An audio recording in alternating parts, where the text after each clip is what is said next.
Presenta este programa SECOM, primer servicio de compañía de Uruguay y el mundo.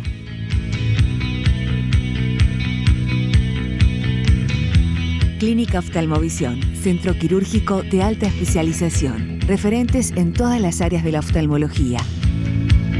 Buen sábado para todos, muy bienvenidos a Saber Vivir Mejor. Hoy ya les voy adelantando, tenemos 3 temas que están realmente sobre la mesa para discutir. En primer lugar, bueno, vamos a informarles sobre el glaucoma, esta enfermedad que es la principal causa de ceguera en el mundo y estamos a punto de conmemorar el Día Internacional. Además, vamos a hablar de los nuevos fármacos contra la obesidad y toda la polémica que traen. Y por supuesto, vamos a hablar del pasado 8 de marzo y de este mes de la mujer, qué reflexiones nos deja. Estos son los avances de hoy. Hoy, en Saber Vivir Mejor, por el Día Mundial del Glaucoma, invitamos a la doctora Elisa Blanco para hablar de diagnóstico y tratamiento. Conversamos sobre obesidad y los nuevos fármacos para su tratamiento con la doctora Rey y el doctor Leonardo Sande. Y nos visita la periodista Mónica Botero, directora de InMujeres, por la conmemoración del 8M.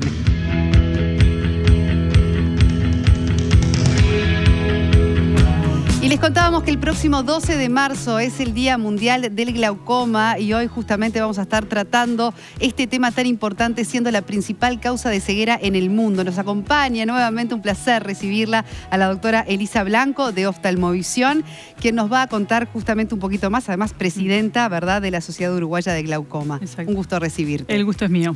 Contanos a propósito de esta enfermedad tan importante y cuando uno dice principal causa de ceguera, realmente es para detenerse y prestar atención, ¿verdad? Exactamente. Como tú bien decías, tiene un día internacional, de hecho tiene una semana internacional de glaucoma puesta por la Asociación Mundial de Glaucoma, de la cual la parte de la Sociedad Uruguaya de Glaucoma es parte de la misma. Sí, es lamentablemente la principal causa de ceguera irreversible además en el mundo, pero la buena noticia es que tiene tratamiento. Si bien hasta el día de hoy lamentablemente no podemos curar la enfermedad, sí la podemos tratar y evitar que los pacientes sigan hasta las etapas terminales de la enfermedad. ¿Qué es lo que le ocurre, doctora, al ojo cuando se contrae esta enfermedad? Bien, empiezan una serie de procesos dentro del ojo que terminan dañando el órgano blanco de esta enfermedad, que es el nervio óptico, el cable que lleva la información del ojo al cerebro para que uno pueda ver. Empieza a haber un desbalance entre la cantidad de líquido interno, el humor acuoso, que no tiene nada que ver con la lágrima, el líquido que circula por dentro, que es el humor acuoso, con respecto a la cantidad que se drena por una serie de mecanismos dentro del drenaje del humor acuoso. Entonces, generalmente lo que ocurre es que empieza a subir la presión. No en todos los casos sube la presión, pero la causa más frecuente es que sí suba y eso daña ese cable que lleva la información del ojo al cerebro para que uno pueda ver. Claro. Entonces, en etapas finales tenemos el ojo, tenemos el cerebro, pero no hay nada que los conecte. O los conecta mal o no los conecta directamente. Clarísimo, porque además es asintomático, es decir, la persona no se da cuenta. ¿Cómo podemos entonces prevenir una enfermedad tan importante? O por lo menos a partir de qué edad empezar a controlarnos la presión ocular, por ejemplo. Ese punto que señalaba Soledad es fundamental y creo que es la base de todo. Es una enfermedad que no da síntomas. La gran mayoría de las personas, la enfermedad está haciendo el trabajo dentro del ojo y la persona no se entera hasta ya etapas muy terminales. Algunos situaciones puntuales de glaucomas agudos sí generan casos dramáticos de mucho dolor, disminución brusca de la visión, pero son los menos. Y esos casos la mayoría de las personas van a buscar ayuda porque realmente es algo que sorprende y que alarma. Claro. El peligroso es el otro, el que no da síntomas. Silencioso. Porque va trabajando. De hecho se le llama el ladrón silencioso de la visión justamente por ese motivo, porque va trabajando y la persona no se da cuenta. Entonces, la mejor forma de prevenir esto es con una consulta, un chequeo con su médico oftalmólogo. Sobre todo después de los 40 años recomendamos que sea anual. El riesgo mayor es después de los 60 y sobre todo en personas que tienen familiares directos con glaucoma, padres, hermanos. Y después hay otros factores de riesgo menores como la diabetes, la hipertensión. Son todos pacientes que deberían checarse para que su médico mire su fondo de ojo, tome la presión, vea la gonioscopía y ver si hay algún factor que esté incidiendo en la posibilidad de más allá de las comorbilidades, el tema hereditario está muy presente con esta enfermedad. Sí, exactamente, sí. Bien, ¿y cómo se mide la presión ocular? ¿Qué tipo de estudios, para ir terminando, necesita hacerse ese paciente para ver en qué estado está su ojo? Bien, primero destacar que no solamente la presión intraocular es lo que importa en un paciente que debemos descartar glaucoma. Es uno de los pilares fundamentales del examen, pero no es el único, ¿okay? todos los estudios que nosotros hacemos para detectar glaucoma y para evaluar progresión son no invasivos. Es decir, ninguno de los procedimientos duele, ninguno de los procedimientos es invasivo. Bien. Para que la persona no tenga miedo de consultar. Genera mucha sensibilidad. Exactamente. En el ojo, ¿no? Es importante lo que está diciendo la doctora. Exactamente. Vayan tranquilos. Tenemos distintos equipos que miden la presión intraocular. Algunos necesitan la aplicación de gotas, otros no. Disponemos también de distintos tipos de lupas para observar el fondo de ojo, la agonioscopía. Lo más importante es hacer hincapié en que no solamente la toma de presión ocular es el examen completo para glaucoma. Sí es un pilar fundamental, te diría que el primero. Pero tenemos distintos equipamientos que nos permiten a nosotros saber cuál es la presión del paciente, saber si es normal o no y saber si para ese paciente esa presión está adecuada. Bien, me quedo con una cosa que dijiste optimista, que más allá de que la enfermedad es irreversible, es silenciosa en la mayoría de los casos, hay tratamiento. ¿Qué significa? ¿Que enlentece el proceso? ¿Qué pasa con ese tratamiento? Exacto. Tenemos una variedad de tratamientos para ofrecerle a los pacientes y eso es la buena noticia, que a pesar de que no lo podemos curar definitivamente, sí lo podemos tratar y evitar la progresión. Como tú decís, lo que hacemos es enlentecer la velocidad de progresión de la enfermedad. Tenemos desde el tratamiento tradicional con gotas. Actualmente ya hay consenso en que los glaucomas de ángulo abierto, el primer tratamiento es el láser. Para etapas más avanzadas tenemos cirugías, desde mínimamente invasivas a cirugías un poco más invasivas, dependiendo de la etapa en la que estemos, ¿no? Tenemos que ser más agresivos que la propia enfermedad muchas veces. Entonces, bueno, el abanico de procedimientos es amplio. Otra cosa es tratar lo que son las comorbilidades asociadas. Algo que se da muy frecuentemente asociado en estos pacientes, que la gran mayoría de las veces son añosos, son las cataratas que se dan en conjunto. Y actualmente ya no hay discusión de que las cataratas en un paciente con glaucoma hay que quitarlas en etapas precoces, contrariamente a lo que se manejaba muchas veces en la medicina. Importante subrayar entonces eso último. Muchas gracias, doctora. Ha sido un placer, como siempre, recibirla. A propósito, entonces, de la próxima semana, que es la Semana Internacional de la Enfermedad del Glaucoma, y el próximo 12 de marzo especialmente el Día Mundial. Y a propósito, ¿sabías que dejar pasar pequeños problemas de visión puede generar a futuro un daño irreversible en tus ojos? Controlar tu salud ocular es fundamental para prevenir enfermedades como justamente la que hablábamos, glaucoma o retinopatía diabética. En Oftalmovisión hay un staff de 12 médicos especializados en todas las áreas de la oftalmología. Así que comunícate con Oftalmovisión y agenda tu consulta en 24 horas. A propósito, también quiero contarles que SECOM es la empresa líder que brinda un servicio humano y profesional a través de sus acompañantes egresados de la Escuela de Capacitación. Cuentan con una certificación de calidad en todos sus procesos según la norma ISO 9001-2015. Y ahora además cumple con los estándares internacionales en seguridad de la información, contando con otra certificación que es la ISO 27001-2022, garantizando de esta manera la protección de la información de sus afiliados, colaboradores, proveedores y partes interesadas. SECOM es el primer servicio de compañía de Uruguay y del mundo. Y a continuación quiero contarles que la doctora Rey nos trae un informe sumamente interesante a propósito de lo que es el consumo de medicación de modo frecuente. ¿Qué consecuencias puede traer justamente ese uso frecuente de determinados medicamentos? Veámoslo.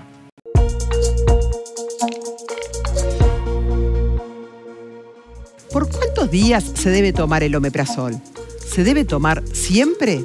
El omeprazol es un medicamento comúnmente recetado como antiácido para tratar el reflujo, la gastritis, la úlcera péptica y otros problemas relacionados con el exceso de acidez estomacal. Muchas veces pasa que el medicamento es indicado y no se da una pauta clara de cuándo suspenderlo. Y queda como una medicación crónica que se repite y se toma automáticamente. Cada patología tiene una indicación adecuada y la duración del tratamiento con omeprazol va a depender de la condición específica para la cual se indicó y la respuesta que tiene cada paciente a este tratamiento. Por lo general, los tratamientos indicados son por periodos de 2 a 4 semanas, que se pueden extender 2 semanas más. Por ejemplo, para reflujo gastroesofágico se suele recomendar de 4 a 8 semanas. Para las úlceras duodenales, generalmente de 2 a 4 semanas. Y para la erradicación del Helicobacter pylori se usa una combinación con antibióticos durante 1 a 2 semanas. O sea, en la mayoría de los casos, el omeprazol no está destinado a ser un tratamiento de por vida o a largo plazo. Una vez que la condición médica se ha tratado adecuadamente, se debe suspender el medicamento.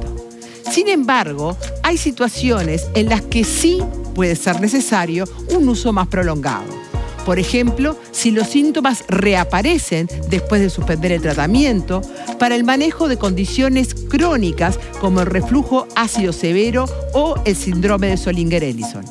En pacientes con alto riesgo de úlceras, como aquellos que toman antiinflamatorios no esteroideos en forma permanente, también se los puede indicar por un periodo más prolongado. En estos casos, el médico deberá evaluar riesgos y beneficios del uso de la droga por tanto tiempo y seguirá al paciente en busca de efectos secundarios. En conclusión, el uso prolongado de omeprazol generalmente no está indicado.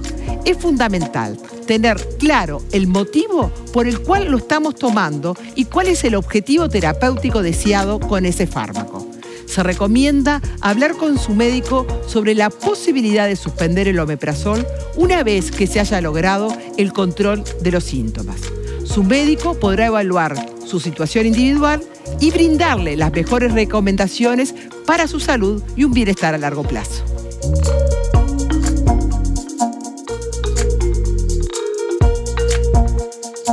Como siempre, muy interesante el consultorio, pero ahora que la tenemos aquí a la doctora Rey para introducirnos en esto que es otro de los grandes temas que vamos a tratar hoy, que es la obesidad, doctora. Claro que sí, Soledad. Y ¿sabés qué? Empezando a revisar este tema para traer la actualización, a mí es un tema que antes la obesidad era de Estados Unidos. Estados Unidos era el país que tenía el problema porque tenía una gran población de gordos o de obesos.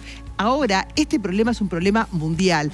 Y claro, con todo lo que fue la pandemia, como que decir pandemia es como que lo pasamos por arriba. Pero si uno se pone a detener los números que hay en el mundo, y no solo en el mundo, en Uruguay es un problema muy serio. Es pandémico. Es pandémico. Entre los 25 y los 64 años, un 64% de la población tiene sobrepeso o obesidad. Y cuando hablamos de obesidad, un 30%. Entonces yo les voy a dar un 20% tiene hipertensión de la población del Uruguay, un 20% tiene EPOC. Estoy hablando de obesidad, un 30%. En niños escolares, en una clase de 25 niños, tenemos que 4 niños van a tener obesidad. O sea, es un problema de todas las edades. Y si hablamos de niños menores de 4 años, ya hay un 12% de obesidad. Son cifras que realmente cuando uno las mira y las compara con otras enfermedades a las cuales les damos mucha trascendencia, nos impactan. O a mí, cada vez que las veo, además, no me solo impactan. nos impacta, además no mejoran. Al revés, empeoran. Esto se ha triplicado en los jóvenes, se ha triplicado en los últimos 20 años. Y esto está muy, muy relacionado con nuestro estilo de vida. El sedentarismo, el tipo de comida que consumimos. Ahora, doctora, yo le pregunto, porque también hay una cosa fundamental. Usted dice, bueno, desde que se denominó a la obesidad como una enfermedad, hubo un cambio, ¿no? Sobre todo en lo que es la atención médica. Exacto. Lo importante es de haberse detectado como una enfermedad. Eso hace que, por un lado, sea considerada para investigación, se haga investigación, se vea para la medicación. Los seguros de salud, al ser una enfermedad, tienen necesidad o tienen la obligación de cubrir. Hay que haber políticas del Estado que ayuden a también disminuir. Sin embargo, bueno, vamos a hablar de lo último que tiene que ver con la opinión, sobre todo de 2 médicos, sobre estos nuevos fármacos que han irrumpido en el mundo, que son realmente disruptivos en la medicina y que logran un importante descenso de peso. Hoy no están disponibles en Uruguay, pero ¿cuál es la realidad de esos fármacos y qué consecuencias tienen? Lo hablamos con Leonardo Sande y con la doctora Rey. Presenta Clínica Sande, abordaje integral del sobrepeso con estrategias de adelgazamiento individualizadas.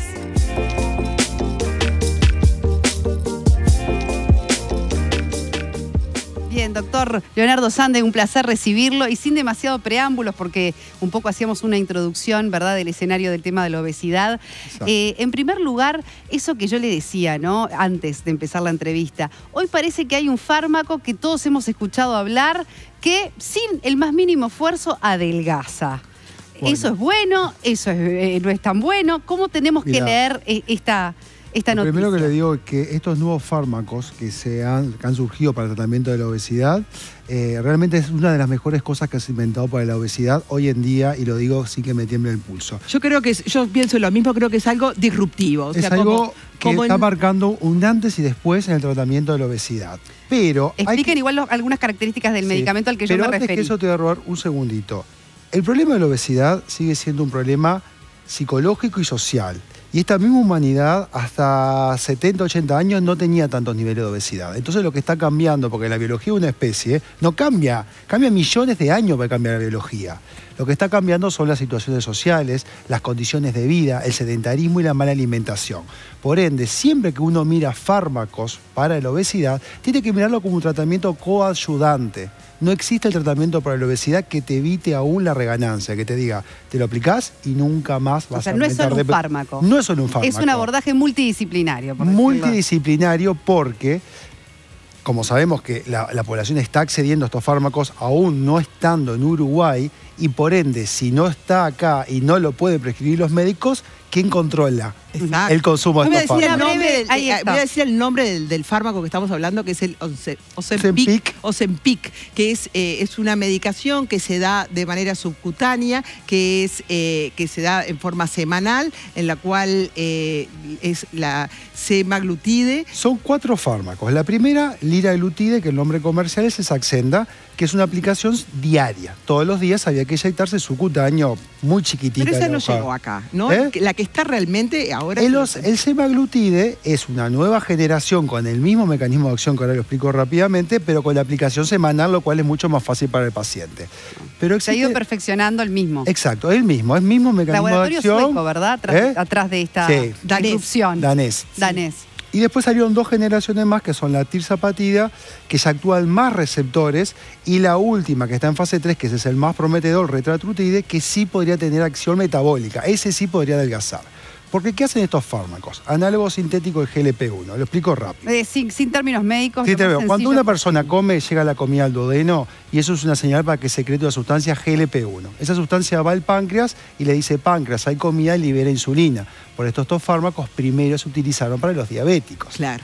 Y esta misma señal sube al cerebro, sistema nervioso central, y avisa que hay comida y genera anorexia, quita el hambre. Una anorexia, en algunos casos, comparable inclusive con ciertas dosis con la cirugía bariátrica. Realmente son muy eficaces para quitar el hambre. Y esa misma señal llega de vuelta al tubo digestivo y aumenta la contractilidad. Por eso, bueno, son las reacciones adversas. Y ustedes me dirán, o sea, el fármaco, el semaglutide y el liraglutide, no son adelgazadores que uno se lo administra y quema grasa. Son grandes anorexígenos que permiten que los pacientes sean sometidos a planes nutricionales de menos de 500 calorías.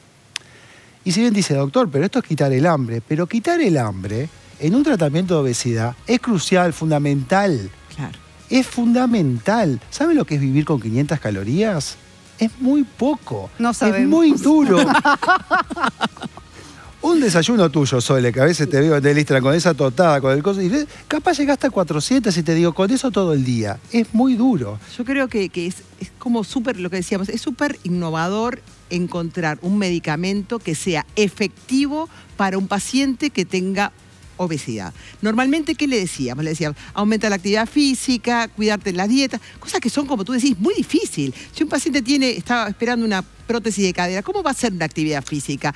Entonces, encontrar un fármaco que actúe a ese nivel y que lo ayude a perder ese 10-15% de su peso corporal, me parece que es fantástico. El hambre... Y rápido. Claro, el hambre es un síntoma. Y cualquier mamífero en este mundo, ante el hambre, busca comida, porque el ser humano así de forma diferente. Un día me preguntaron, en otro medio me dijeron, bueno, ¿las dietas estrictas son aceptadas? Sí, son aceptadas hoy en día. Con anorexia, farmacológico, quirúrgica, que es como la etapa final, ¿no? Pero sí es importante dejarle claro a la población que la eficacia de estos nuevos fármacos, 1, que son anorexígenos, no son quemadores de grasa; 2, que todos los metaanálisis, que ya hay varios, sobre todo con el liraglutide, por el tiempo. Este fármaco hace 12 años que ya está aprobado, el liraglutide, la primera, la diario, para el tratamiento de la obesidad, y el semaglutide, bueno, Estados Unidos aprobaron otro, por una cuestión de dosis, hace menos. Pero todos los estudios comparan 2 poblaciones. Dietas menos de 500 calorías o 500, actividad física, uno con fármacos y otro sin fármacos. Y el que tiene el fármaco adelgaza hasta el 20% más inclusive. Pero eso, lo importante de ese 20% es que lo hacen pudiendo adherir al tratamiento. Si yo pongo 100 pacientes con obesidad y lo pongo el plan que sea, No si me vas a lograr adhieren, un 20%. si me adhieren, básicamente 9,5 van a adelgazar. El problema es adherir, Claro. porque la adherencia es compleja en obesidad. Bien, pero te quiero hacer una Está pregunta, a ver, perfecto. para entender. ¿Es un medicamento que todavía no está en Uruguay? Ya les voy a preguntar por qué también no está todavía en Uruguay. Pero ¿es para toda la vida? ¿Qué pasa cuando lo dejo de tomar?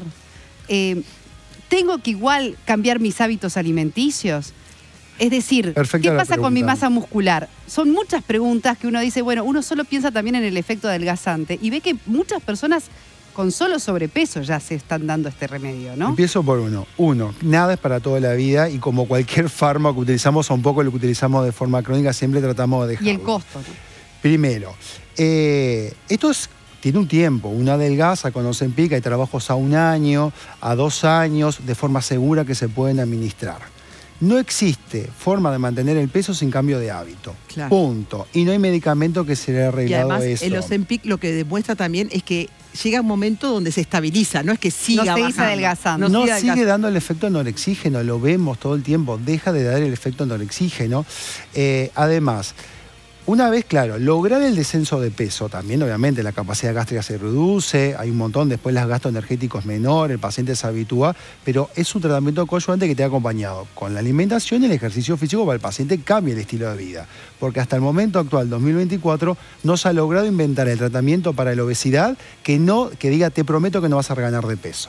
Si el paciente no logra cambiar sus hábitos, que eso es muy complejo, porque incluye factores psicológicos muy pesados y factores sociales.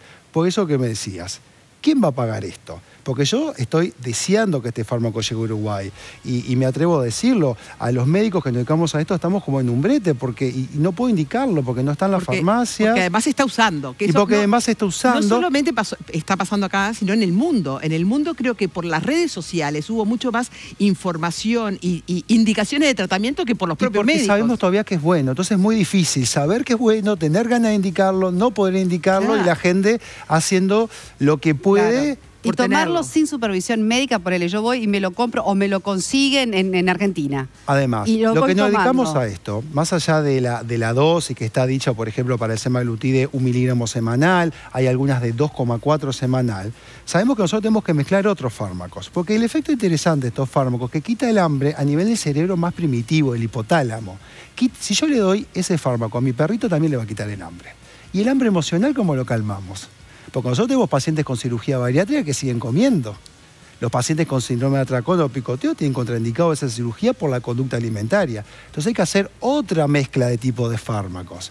Y un buen médico puede decir, te doy quizás menos semaglutide, te doy otros fármacos que pueden actuar con esta hambre emocional, como los antidepresivos, controlador del impulso. Esas mezclas se hacen hoy en día.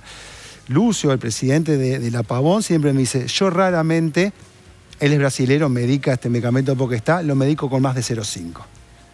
Y es el presidente de la Sociedad Panamericana de Obesidad. Dice, raramente 0,5, 0,8, más de 1 no llego nunca. Tú si lo tendrías acá, lo indicarías. Sí, claro. Sí.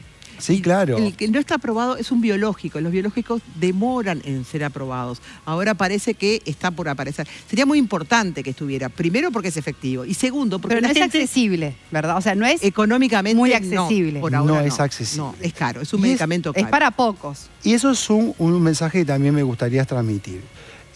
A mí me encanta que existan días de todo, día de la obesidad, día de la hipertensión, porque visualiza o concientiza a la población sobre un problema de salud que existe todos los días, porque el paciente con obesidad la pasa mal todos los días. Y en la obesidad pasa algo raro. Es muy visible, aprontamos un mate, vamos a la rabla y vemos que hay obesidad. Sin embargo, parece ser invisible para el sistema de salud. Invisible. ¿Quién se hace cargo de los pacientes con obesidad? ¿Cuántos médicos quisiéramos tener cargos, me están escuchando, me echan mañana ahora, pero dedicados a esto? Ajá. Y todavía los mutualistas no los dan. Y siempre hay que recordar que este fármaco es costoso en todas partes del mundo. Los precios lo sabemos. En Argentina sería un equivalente de 20.000 pesos uruguayos por mes. En Brasil quizás está más barato, sería un equivalente de 13.000, 15.000. No sé cuánto va a llegar el costo de Uruguay. Entonces, ¿quién va a pagar ese fármaco? Porque la obesidad sigue siendo un problema de las clases sociales más complicadas económicamente. Porque los que tienen una la calidad situación de la alimentación. Exacto. Si uno tiene una accesibilidad a una comida de buena calidad, puede elegir lo que quiere comer. Yo digo a mis pacientes, recordá que sos privilegiado, que vos vas al súper y elegís lo que querés comer. Claro. Acá hay pacientes con obesidad que no pueden elegir qué comer. ¿Quién va a pagar? Vamos a traer un fármaco que hay que tener presente, que lo va a utilizar quizás la minoría de los pacientes con obesidad. ¿Se sabe algo de algunas contraindicaciones que se hayan podido presentar? Sí, Porque obvio. digo, ¿sería igual un fármaco apto para todo público No. con sobrepeso u obesidad? ¿A quiénes, por ejemplo, no se lo recomiendan? Los que tienen Uy. problemas de tiroides, hay que revisar los problemas de tiroides, hay que también fundamentalmente... Páncreas y vesículas, sobre vesícula, todo. exactamente, vesícula. Acá, las reacciones adversas, como todos fármacos, son menores o mayores. Las menores son gastrointestinales. Náuseas, pirosis, cólico, constipación, mucha constipación da. Pero esas reacciones adversas menores, o sea que no van a matar a nadie, son dosis dependientes. Basta con regular la dosis del fármaco o arreglar el síntoma. Si estás con náuseas, te doy Domper los primeros días, o un Dacetrón y listo. Las mayores son descritas. Tiroides después de más de 1 año, 2 años de uso, páncreas, pancreatitis y la vesícula se ve. Si ya tenías algún cálculo con Ozempic, podés terminar en la colecistitis. Hipoglicemia rarísimo. Y me preguntaba Ale, la sarcopenia. Cualquier proceso... Sarcopenia es disminución de la masa muscular. Gracias, Ay, Ale. Porque la sarcopenia... Menos mal que traducí. Menos mal que somos dos Para ir compensando. Ok. para ir compensando. Pérdida de masa muscular. Cualquier plan de adelgazamiento genera pérdida de la masa muscular. Los planes de adelgazamiento más Rápido, amigables, fundamentalmente. rápido sobre todo. Si uno adelgaza rápido, pierde masa muscular. Por eso siempre insistimos en un adelgazamiento a veces más paulatino, más tranquilo, para tratar de mitigar la pérdida de masa muscular. Ahora, uno, como todo en medicina, riesgo-beneficio. Si yo tengo un paciente con 200 kilos, me lo va a matar antes que pese 200 kilos que pierde un poco de músculo. Claro, Totalmente. La medicina es así, es mirar... No hay ningún acto médico que no tenga consecuencias. Pero digo, sino- sigue siendo muy importante la supervisación médica. Digo, siendo Exacto, un medicamento que vemos que lo están usando acá, trayéndolo del exterior, Es necesario que se apruebe rápidamente para que sean los especialistas los que hagan la indicación Ay. de una forma segura. Los Y a especiali- quien lo necesite. Los especialistas sí, y cualquier médico, porque no hay tanto médico formado en obesidad. Por la vez, o sea, estarán los los médicos de endocrinólogos, familia, los los endocrinólogos, los internistas, o sea, esto tiene que hacerse más popular, que sea un tema más común en la medicina. totalmente. Gracias, Bueno, Leonardo. clarísimo, ¿eh? Yo me saqué un montón de dudas gracias Bueno, me a alegro. ambos. Un tema apasionante que por supuesto que vamos a ir profundizando con el correr de los programas. Y ahora pasamos a otros temas y quiero contarles que Audical es la empresa líder en soluciones auditivas y junto al BPS te ofrecen las mejores opciones de audífonos para activos. Así que llévate un equipo básico con tu subsidio del BPS para activos o mejora tu experiencia audical con nuestros planes que ofrecen dispositivos más completos. ¿Te imaginas un audífono con conectividad Bluetooth en tu celular? Bueno, ahora es real. Agenda tu consulta gratis al 18899. Un nuevo Audical está llegando y vas a querer ser parte. Nosotros a continuación hacemos una breve pausa y ya regresamos después de la tanda con nuestra entrevista a propósito del Día Internacional de la Mujer con la periodista y actual directora del Instituto Nacional de Mujeres, Mónica Botero. No se lo pierdan, ya venimos.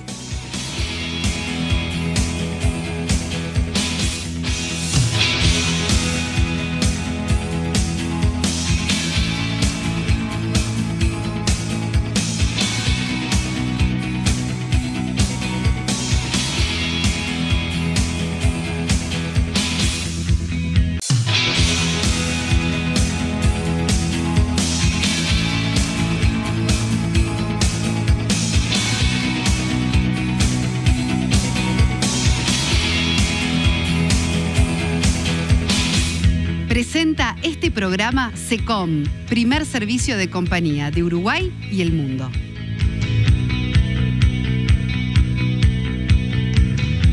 Clínica Oftalmovisión, centro quirúrgico de alta especialización. Referentes en todas las áreas de la oftalmología. Y Continuamos en Saber Vivir Mejor y como ya les veníamos anunciando en el correo del programa, no podíamos ser ajenas con la doctora al pasado 8M, también este mes de marzo que es el mes de la mujer, y para conversar un poquito sobre la situación de tantas mujeres en nuestro país, invitamos a la periodista Mónica Botero. Ella es además la directora del Instituto Nacional de las Mujeres y Mujeres. Muchísimas gracias por estar con nosotras, Mónica. Un gusto estar con ustedes. Bueno, Mónica, ya tenés una trayectoria importante al frente de InMujeres y con respecto a lo que fueron tantos años en el periodismo, ¿verdad? Ejerciendo como periodista, ¿has tenido un cambio quizás de perspectiva al estar de este lado del mostrador, digamos, cumpliendo también lo que es, en definitiva, un cargo político? Sí, sin duda que sí. Hay una asimetría. Fui periodista durante 37 años y soy política hace 5.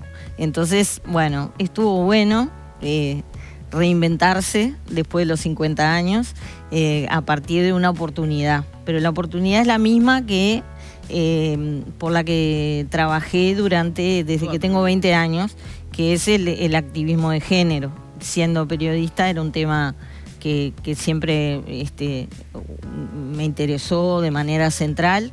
Publiqué 3 libros con historias de mujeres y sobre la condición de la mujer. Entonces esto es una forma de continuar un activismo que ya no es desde la sociedad civil o desde los medios de comunicación, sino haciendo política pública. Y eso tiene unas diferencias. Yo me creía que sabía mucho de política y que sabía mucho porque también en mis primeros años, cuando la salida de la dictadura, fui cronista parlamentaria, o sea que había incursionado mucho en la política. Sin embargo, creía que sabía mucho, y una vez que uno está del otro lado del mostrador ve que es mucho más complejo de lo que uno ve, y estar en un cargo público con toda la responsabilidad que ello implica, responsabilidad en varios aspectos, desde la responsabilidad legal hasta la responsabilidad de tener que lograr cosas. Responsabilidad por todos lados implica un cargo ejecutivo. Tuve que aprender mucho de política pública, sobre lo cual no sabía. Sabía sobre mujeres, sabía sobre cuáles eran las ideas y los objetivos de este gobierno, de mi partido en particular, que es el Partido Independiente, de qué rol jugaba en la coalición y qué rol jugaba el gobierno en sí mismo respecto a los temas vinculados globalmente a políticas sociales, pero de política pública y de administración pública sobre todo. Lo que es el aparato del tuve Estado. Que hacer un aprendizaje importante que uno cree que es llegar y hacer. Que de sencillo no tiene nada, claro.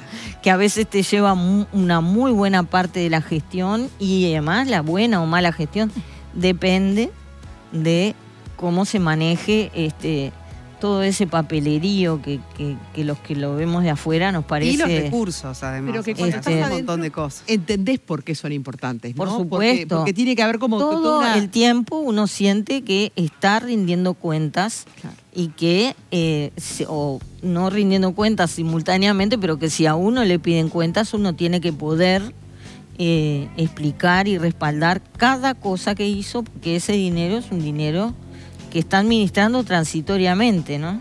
Y por lo tanto lleva tiempo. Y has logrado, como que me imagino, algunos objetivos que tú tenías claramente al empezar tu gestión, que ahora decís, bueno, acá pude cumplirlo, acá pude cumplirlo.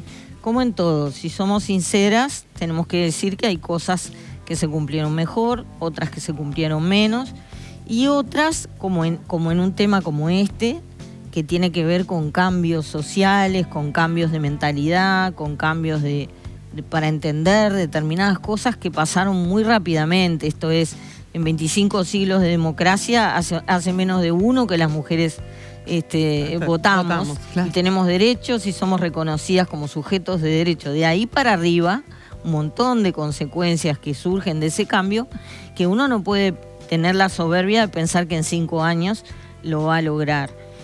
Siempre entre las mujeres que hemos estado comprometidas con este tema, tuvimos claro, desde que empezó el nuevo proceso democrático en el año 85, que esto iba a ser una construcción paulatina, que iba a ir creciendo, mejorando, pero que ninguna de las directoras que tuvo InMujeres se fundó en 1987 como una oficinita ahí perdida en el MEC.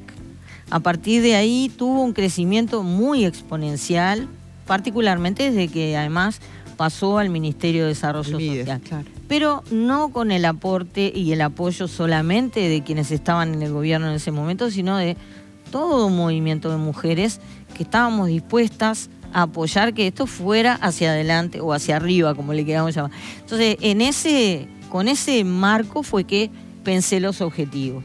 Hay, acá no inventás la pólvora, acá hay un gran desafío que es lograr la autonomía económica de las mujeres. Las mujeres con autonomía económica, con ingresos propios, pero con sueños, que consideran que pueden cumplir sueños que las van a hacer más felices, que van a ser más prósperas, que van a poder criar a sus hijos de mejor manera o disfrutar de la vida de una manera sin pedirle permiso a nadie. Esto sin autonomía económica es imposible de conseguir. Y bueno, el objetivo dentro de ese gran objetivo es, bueno, cerrar las brechas. La brecha salarial, que está estudiada y existe hoy, por cada 100 pesos que gana un varón, una mujer gana 78. Cuando iniciamos el gobierno eran 76, vino la pandemia y se redujo igual la brecha en 2 pesos. Uno dice 2 pesos, no cambia nada. Lo que importa es la tendencia, lo que importa es que la brecha vaya hacia el achicamiento. Lo mismo en materia de cuidados, que logremos un cambio cultural. El sistema de cuidados es un sistema considerado caro, pero debería verse como una inversión, donde tiene obligaciones el Estado, pero también tiene obligaciones los varones, que además creo que cada vez más están más dispuestos a hacerse cargo. El cuidado de los niños, de las personas con discapacidad, de las personas mayores, no es una cuestión de las mujeres solamente. Y eso es importante que sea compartido para que nos vaya bien a todas las partes. Y después, las oportunidades de acceder a determinados lugares, que en el caso de las mujeres de clase media educadas es a lugares de decisión. Pero en el caso de las mujeres pobres es nada más ni nada menos que al mercado laboral. Una mujer con 3, 4 niños que vive en una zona alejada del centro y no tiene con quién dejarlos, ni redes familiares o barriales con las que dejarlo para poder salir a trabajar, no tiene más remedio que vivir de apoyos estatales o en la informalidad. Bueno, todo eso hace un gran paquete de desigualdad sobre el cual hay que trabajar mucho, y bueno, nosotros hemos trabajado con mujeres rurales, con mujeres emprendedoras, siempre con otros ministerios, porque no es que hay mujeres superpoderosas y lo va a lograr sola. La idea es que en todo el Estado se entienda esto y cada uno vaya cumpliendo su parte. Y por suerte hemos logrado muchas cosas. Bien, el 8 de marzo también es un día donde lamentablemente, ¿no?, se sigue poniendo sobre la mesa toda la atrocidad de lo que es la violencia de género, la violencia doméstica, las noticias, ¿verdad?, que vemos lamentablemente con más frecuencia de la que quisiéramos. ¿Notás, por lo menos en este periodo en el que estás al frente de InMujeres, por lo menos algún cambio desde esa perspectiva, verdad? Sí. También está el tema de que las mujeres salen a denunciarlo más, se es más visible, pero se paga un precio. Mirá, dentro del... a mí me encanta, cuando digo lo de los objetivos que ustedes me preguntaban, yo no quería cansarlas ni a ustedes ni a la audiencia. Tenemos 4 grandes objetivos. Uno es promover la autonomía económica, otro es promover la participación política, porque si no hay mujeres en los cargos de representación, van a estar solo los estas hombres. agendas siempre se van a considerar de segunda categoría. Después, territorializar las políticas, esto llevarlo a todo el país y no solamente en Montevideo. Y el primero de nuestros objetivos es reducir y dar una mejor respuesta en violencia de género. De todas maneras, la violencia de género es el emergente de estas desigualdades. Si una mujer no tiene autonomía económica, va a soportar determinadas cosas. Exacto. Si una mujer no tiene el apoyo de su comunidad, de los vecinos, de las familias, no puede pensar en denunciar o en pedir ayuda o en entender que lo que le está pasando no se lo merece. Porque el gran problema es que la mayoría de las mujeres que sufren violencia de género en su casa o en un contexto de pareja, que es la que se da más, cree que lo merece, cree que tiene la culpa de algo. Entonces, se necesita un apoyo de su comunidad, de su familia, para tenerlo. El hecho de que salgan y lo denuncien es una buena noticia, dentro de lo horrible de la situación. Claro. Lo que estamos viendo es que estamos en un periodo que va a llevar unos años donde la PUS sale, porque la PUS estaba. Hay sectores de nuestra sociedad y sectores territoriales donde la violencia estaba naturalizada. Entonces, a una mujer capaz que no le pegaban, no le daban golpes físicos. ¿Por qué? Porque sabía ya de entrada que no se podía revelar en nada, porque estaba latente esa posibilidad en caso de que lo hiciera. Hoy, capaz que está más consciente de que no tiene por qué superar determinadas cosas. Pero lo paradójico es que ante eso lo que viene es una violencia que se ve de manera más cruenta, cada vez más temprano, en contextos donde hay niños y niñas que sufren esas consecuencias. Ya solo con que estén expuestos son víctimas, sin duda. Pero están sufriendo esas consecuencias porque además hay contextos vinculados al narcotráfico o al microtráfico. Eso te iba a decir, eso también, esta situación con el narcotráfico, donde vemos noticias también muy duras, ¿verdad? Como a un niñito de 3 años víctima del narcotráfico en una balacera. ¿Qué pasa también con esas circunstancias? ¿Es un nuevo sin ninguna duda. Espacio donde se generan consecuencias en las mujeres y niños? Por algo, la fiscal subrogante Ferrero, estamos todos como tomando medidas porque estamos todos viendo lo mismo. Ellos pasaron las investigaciones de homicidio con posible causal de femicidio para las fiscalías de homicidio, y lo sacaron de violencia doméstica, porque lo que ven es que para lograr el agravante de femicidio se necesitan herramientas de investigación que las tiene homicidios, claro, y no violencia doméstica. Exacto. Y eso lo ven porque están viendo homicidios que quizás no tienen la apariencia de femicidio porque se dieron en contexto de crimen organizado, pero son femicidios. Y lo mismo nos pasa a nosotros, cada vez más a nuestros refugios, a nuestros servicios. Hay mujeres que vienen a pedir ayuda porque están en grave peligro, corriendo grave peligro de vida, porque vienen de esos contextos, claro, o porque fueron de alguna forma introducidas en esos contextos. Bien. Pero ustedes me preguntaban, y yo no quiero dejar de contestarles, ¿en qué se avanzó en esto? Bueno, nosotros tenemos la ley 19.580 que establece políticas claras, directivas de política pública en materia de violencia de género. Y si bien está toda la parte judicial, que es por la que se suele reclamar la financiación, también hay otras. Establece directivas de política pública en educación, en salud, en vivienda, en trabajo, en un montón de cosas, en políticas de infancia. Todo esto lo hemos venido haciendo y construyendo. Es una ley muy aspiracional y no la vamos a cumplir de un día para el otro. Lógico. En el caso nuestro, nosotros aumentamos más de 850 horas de atención por semana en todo el país, en nuestros servicios. Esto es, nuestras abogadas, psicólogas, asistentes sociales que apoyan a mujeres que requieren nuestra ayuda en todo el país. Fundamos un nuevo refugio en la ciudad de San Carlos, donde hay una demanda enorme, donde se fundaron nuevos juzgados. Formamos personal, porque muchas de estas cosas se detectan en la salud, lógico, en la escuela. Hay mucho para aprender a detectar. Hay mucho para hacer, no se hizo todo ni muchísimo menos. Bien, Mónica, muchos años de periodista, pocos de política, viene un año nuevo.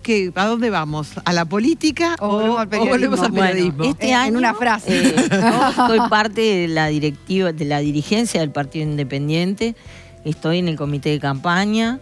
Me cuesta mucho mirarlo desde adentro, lo miro con ojos de periodista y me divierto porque lo miro con esos ojos, pero bueno, soy parte, voy a participar, por supuesto, acompañando a Pablo Mieres y a mi partido en la campaña electoral, Y bueno, el año que viene se verá cómo seguimos. Tiempo al tiempo. Lo Muchas mejor gracias. para ti. Gracias. Mónica Botero, por habernos acompañado a propósito también de lo que es lo que fue el Día Internacional de la Mujer y todo este mes también que de alguna forma lo dedicamos sin duda a nosotras las mujeres. Nos despedimos hasta el próximo sábado aquí en el 10. El canal uruguayo. ¿Viste que me salió bien?